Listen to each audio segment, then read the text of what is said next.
Welcome to Toyota Time with Timmy the Toolman and Sean and special returning guest Mark from Napa. And what we're going to be doing for Mark today is we're going to be replacing the bushings on his rear lower control arms. Now for the rear of your 3rd gen 4Runner, you have 2 rear upper control arms and 2 rear lower control arms. And we're just going to be replacing the bushings on the rear lower control arms because Mark has been experienced a little bit of slop in his rear end, and when he inspected his bushings, he found that the rear lower control arm bushings were wasted. There was a lot of play, and so he bought some aftermarket bushings rather than OEM, and the ones he chose is Whiteline. So it's this package here, and here's the part number right there. And so with these bushings, we're going to use a press with a little heat and hopefully have success getting them out relatively easily where we're not going to do any damage to the control arms getting those bushings out. So we're going to use a Harbor Freight press. We're going to use a press sleeve kit that I bought off of eBay. We'll put a link to that press sleeve kit in the video description so you can buy it too if you'd like to own the same set. And then you could just get a torch that we're going to use at any hardware store, Home Depot, wherever you want. Just a regular little butane torch to heat it up to make it easier to press that bushing out of the sleeve of the control arm. So what we're going to do is we're going to get the rear end jacked up. We're going to get the frame supported on either side with 6-ton jack stands. And then we're going to keep the hydraulic jack underneath the 3rd member so the suspension doesn't really just sink all the way down. We're going to keep the 3rd member supported. The weight of the truck is going to be supported on the frame rails on either side. Okay, we got the rear of the truck supported on the frame rails on 6-ton jack stands. We still got the hydraulic jack under the 3rd member holding the tires up off the ground, and we got one of the front tires chalked fore and aft to hold the front end from moving back and forth. And now we're gonna start taking the rear lower control arms off. We wanted to take the tires off to have a little more room to work and film, but Mark forgot his little lug nut lock, so we can't get the lug nuts off. So we're going to do this without taking the tires off, which you actually can do. You don't need to take the tires off, but it gives you a little bit more room to work. So we're going to do it without taking the rear tires off. Right now, Mark's going to do the wrenching and I'm going to do the narration. Here we go. So right now we're at the rear mount for the lower control arm. It's right near the shock absorber. So he's got a 19mm long impact socket with the DeWalt gun, and he's holding it on the back side with a 19mm box end wrench. When you start manipulating the rear end, disconnecting the lower control arm, the rear end is going to want to shift on you. And what we've figured out when we tried removing this is that the rear end wants to come forward. So we're working on one side at a time, and even working one side at a time, the rear end wants to jut forward and make it hard to get this rear bolt out. So now what we have is we have a ratchet strap wrapped around the panhard bar. It's going up and attaching to the framework that holds the spare tire carrier, and we basically pulled the rear end back towards the rear bumper. And now you can see that just with my hand I can take this bolt in and out. So that's what you want. You don't want to where when you're taking the bolt out that you're going to be grinding on the threads because the rear end is going backwards and you have to basically force this thing out, potentially messing up the threads on your bolt. If you find that the bolt is still too tight, give it an extra click on the ratchet strap until you can actually pull this bolt out with your hand, and then you know you're in the right spot. We're going to film now, baby. Okay, so now that we got the rear bolt of the driver's side rear control arm out, now Mark is going to take off the front bolt that holds the lower control arm on.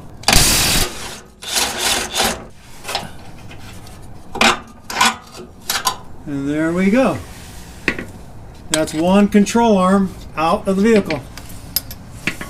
So we got the control arm in a vise and we're just manually checking to see how bad these bushings are. So you can see some actual tearing right here. You can see that it's separated. And I'm not using a whole lot of force. I'm pulling mild pressure with a pretty good size screwdriver, but you can see that it's got quite a bit of movement. And when you have a lot more force from the vehicle driving down the road, you can see how this could cause a little bit of extra movement in the rear end. They are a little wasted. So we got our press sleeve kit, and what I want to do is I want to find a press sleeve that's going to fit this outer diameter of the actual control arm, but I want the inner diameter of that sleeve to be wider than this inner sleeve of the bushing, so when we push the bushing out, the bushing has a place to go. And then the next thing I want to do is find one that fits perfectly the inner diameter, and this might be a harder thing to ask for because we're going to need one perfectly the inner diameter, so we'll see what we got here. This one looks like it's good for supporting the control arm. Okay, so let's see if we can find one for the inner diameter now. So luckily, my sleeve kit looks like it has one that's going to fit this inner diameter from here to here. You can see the lip of the metal sleeve of the bushing, and that's what we want to capture. We want to be pushing on that. If we just push on the center here, well, this has got a bushing, and most likely what's going to happen is we're just going to push the rubber bushing right through it, and we're going to leave the sleeve, and we don't want to do that. We want to get the sleeve out clean. So the idea is you want a sleeve that will fit the inner diameter perfectly to push that bushing sleeve out.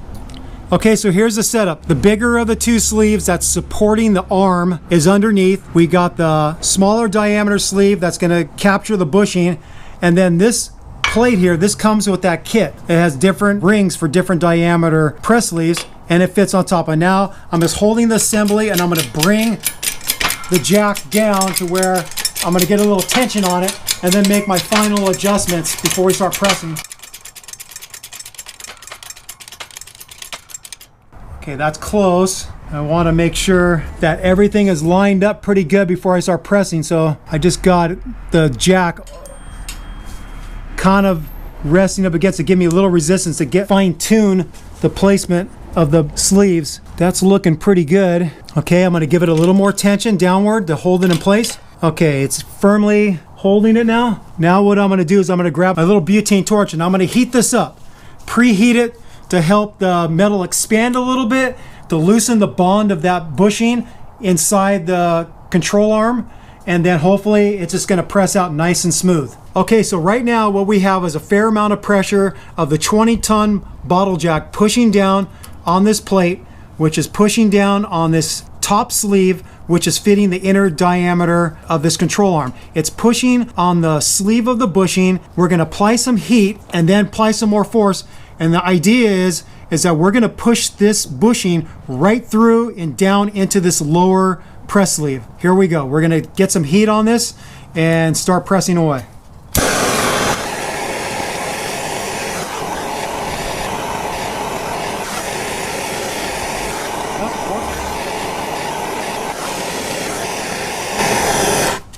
Let's give that a shot and see where we're at.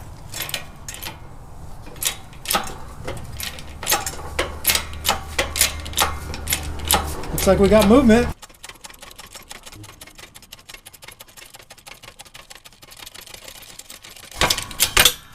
Sounds like it fell out. I think that press sleeve's stuck in there though.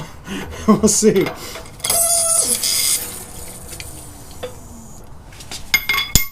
The press sleeve is just a little too tight. Now we got to get the press sleeve out. It ends up, which I kind of suspected, I've seen this happen before when we were doing the front wheel bearings on our buddy Jordan's truck. The press sleeve was just a little bit too big, like by barely enough.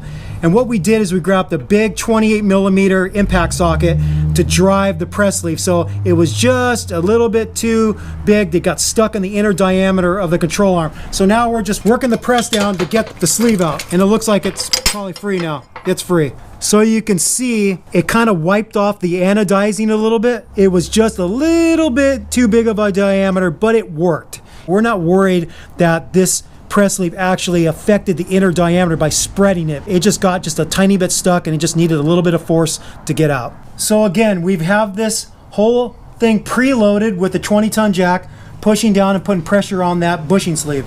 Now we're going to give it some heat.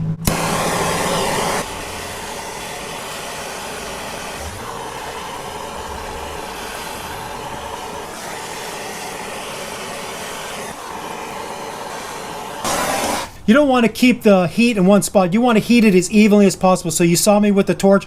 I started at one end and I worked my way around the whole circumference, trying to heat it evenly. You don't also want to hold it in one spot and get it red hot. You want to heat it really evenly. And then when you think you've got it good enough, apply some more force with the press and you get a little movement. It's pressing out just like the other side.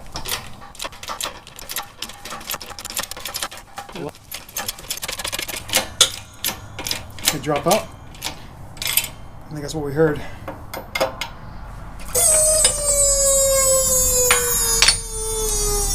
And just like before, bushings out. It's hot. But now we got to get our press sleeve out. So we're just going to get our 28mm socket and drive that up. This is actually a long 28mm impact socket. So you could tell it's not in there that hard because he's doing it with just his hand strength. It's not in there really, really tight. And it's free. Okay, let's get some new bushings in her. This is a sandpaper that you use for plumbing applications to clean up the ends of copper pipe before you solder it. So I just tore off a little sheet of it and I'm just going to work it in here in the inner diameter and just clean up a little bit of the imperfections, any rust that's built up over the years. Clean it up really good to get ready for the new bushings. After you get done sanding and cleaning up any imperfections in the metal and any corrosion, this is just kind of like brake cleaner. It's called Clean Streak. It's actually for bicycle applications. It dries really clean, dries fast. So I'm just spraying a little bit on a rag and then cleaning up the inner diameter, getting ready for the new polyurethane bushings that he's going to put in. The Whiteline company with the bushing kit, they provide the lubricant they suggest you use to lubricate the poly bushings. And you're wondering, why do you need lubricant, Timmy the Toolman? Polyurethane bushings are known to squeak, and so to prevent you going crazy listening to your suspension squeaking, you lubricate the bushings with a lubricant. And so if you bought some bushings and it didn't come with lubricant, then you could use some type of food-based type of lube like Super Lube or Mission Automotive silicone paste. Either one of those would work fine too, but since this comes with it, we're going to use it. So I'm going to put a little bit on the inside diameter right now, and then we're going to put a little bit on the bushings too. That's lubricated pretty good. Now we're going to slide a bushing in.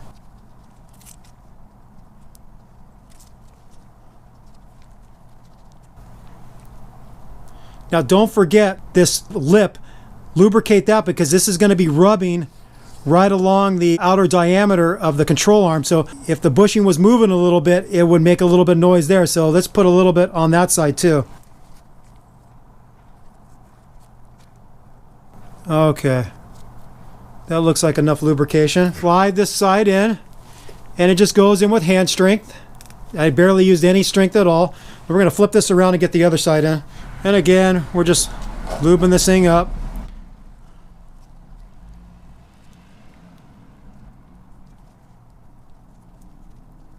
Okay, that looks like it's well lubed, and I'm going to get a little bit on this face too. Okay, and we're going to press this one in with our hands. Just like so. Wipe up a little of the excess on the outside. And now we got to get the inner sleeve of the bushing in. So I'm first going to apply just a little bit of lube on the inner diameter with my fingers.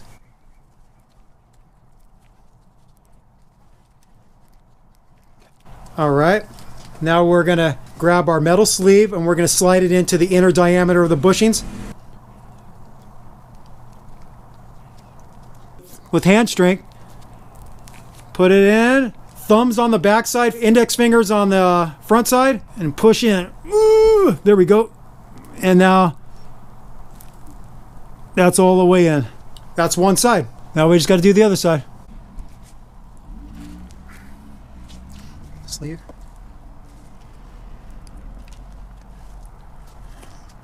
And final step, a little bit of lubrication, or a lot, on the sleeve.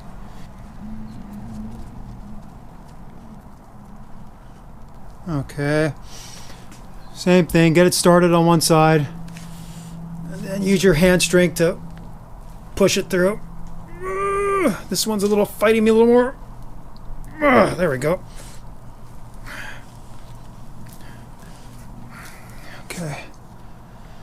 Maybe tap this a little bit with a plastic mallet just to get it in the rest of the way. There we go. There we go. Now it's fully flush. So that's one side with the bushings installed. Now we're going to get it back in. Both front and rear, this is the front mount on the driver's side. What I'm going to do is use that clean streak. If you don't have clean streak, carb cleaner, brake cleaner, I'm just going to clean up this inner diameter where the bushing is going to be riding up it. I just want to get this area as clean as possible, just to limit any abrasion over time if there's a bunch of grit here that's built up, especially if you've been out playing in the mud. Just clean this up really well before you put the control arm back in.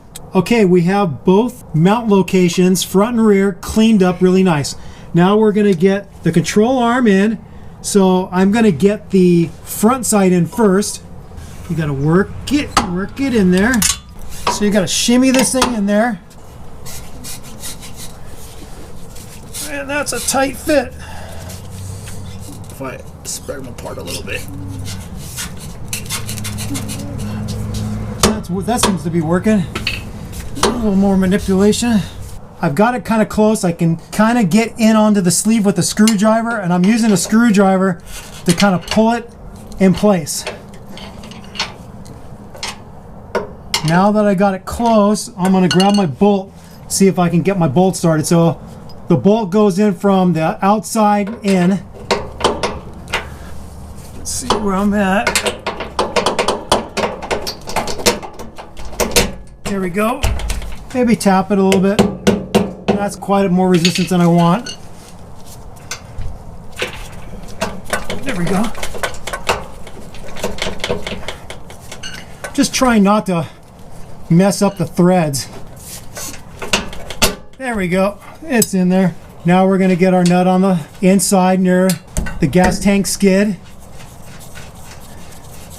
And we're just going to get that just kind of loose, and then we're going to get the rear mount in. Mark's pushing it in there. You got to push it real good. Push it real good. Yeah, those bushings are definitely a tight fit. Let me get your hammer. Here's the plastic jobber. If you need something more stout, I'll get it.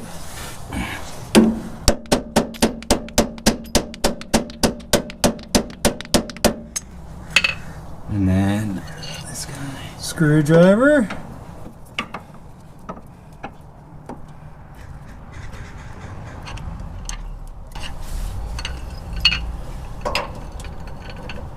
Almost. There we go. Once you get it right, you should be able to get in there pretty easily. There we go. Little persuasion. Little persuasion. Those are pretty stout threads, so I think you'd have to really try to mess them up. So if you have to use a little bit of force like we just did, you're probably okay. You just don't want to really pound on it like there's no tomorrow with an 8-pound sledgehammer trying to get it out. You know what I mean? So what I learned from Mark is that on suspension components, what you want to do is put the weight of the truck on the wheels to where the suspension's sitting where it normally is. And then that's when you want to torque everything down. So what we noticed with the passenger side that's different than the driver's side is that the rear end wants to go backwards. So we actually have to hook up the ratchet straps in such a way to where we can pull the rear end towards the front. So right now we have it hooked on the shock mount for the rear shock, and then we've got the ratchet strap going forward and attaching to one of the cross members, and we'll show you over there. So this is the number 4 cross member, just to give you a reference. This is your transfer case right here. This is the cross member behind the transfer case. You got your catalytic converter, and then you come forward. We got it hooked right into the cross member. Now, if you didn't have this style with a hook, then you might just have to wrap it around with whatever you have, whatever style of ratchet strap you have to capture the cross member. And then basically we're dragging it back to the shock mount. So we're able to pull the rear end forward to get that lower control arm lined up. The driver's side one wants to come forward, and we actually had to pull it backwards. And the passenger side wants to go back, and we have to pull it forwards. So there's a difference, so remember that. So both the bolts for the control arms on both sides is 107 foot-pounds. And notice that we have the weight of the truck sitting on its wheels now. So that's what you want to do. When you're torquing suspension components, you want the weight of the vehicle down on the wheels, and then you torque it to spec.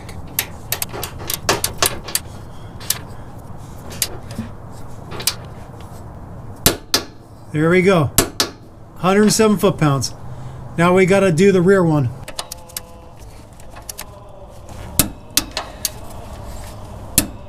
That's it. 107 foot-pounds. Alrighty then. We are done with replacing the bushings on Mark's lower rear control arms with Whiteline polyurethane bushings. And what did we learn from this job? Number one, if you have the right size press sleeves, if you have that press sleeve kit that I bought off of eBay, and we're going to put a link in the video description for you so you can buy the same one if you choose to, you can actually press the bushings out of your lower rear control arms with a Harbor Freight press or whatever press that you own, and that press sleeve kit and a little bit of heat from a butane torch, and it works really good. So you obviously have a choice in bushings. You can go OEM, you can replace the exact ones you just pressed out of those control arms, or you can go with aftermarket polyurethane bushings like from the Whiteline company that Mark chose.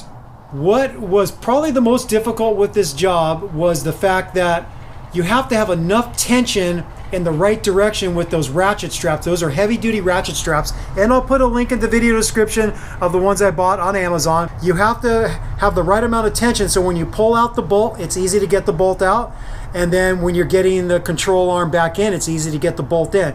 With the driver's side, we actually had to pull the rear end backwards, so we actually had to hook it to the rear end and to the spare tire carrier, and we drew the driver's side backwards in order to get that control arm out. On the passenger side, it was the opposite. We hooked it to the rear shock mount. On the passenger side, we hooked it to the number 4 cross member, and we brought the rear end forward in order to get the bolts in and out easily. So you have to pull it in 2 different directions. So if you get the right amount of tension with those ratchet straps, it makes it really easy to get the bolt out and the bolt in. You don't have to worry about stripping the threads. The 2 main sleeves that we used for this job, the one that supported the arm and the other one that drove the bushing down through the bigger sleeve, we made measurements of those press sleeves, and we're going to put them in the video description. So if you happen to want to try to source those individually and not buy the big kit, you can do that. So we took some measurements for you so you can do a search for those parts if you wanted to, or maybe you can find it in some type of pipe stock that you can get your hands on. So anyways, with all that said, it was a successful job and we're happy about that. Is Mark, are you happy about that? I'm about to find out on the way home. So Mark's got a long drive home, a couple hours back to Napa, and he's going to report back and let us know if the rear end movement improved by putting those new bushings in. So thank you for watching Toyota Time with Timmy the Toolman and Sean. We'll be back with more videos. Thank you for watching. Thank you for subscribing. Take care. Bye-bye.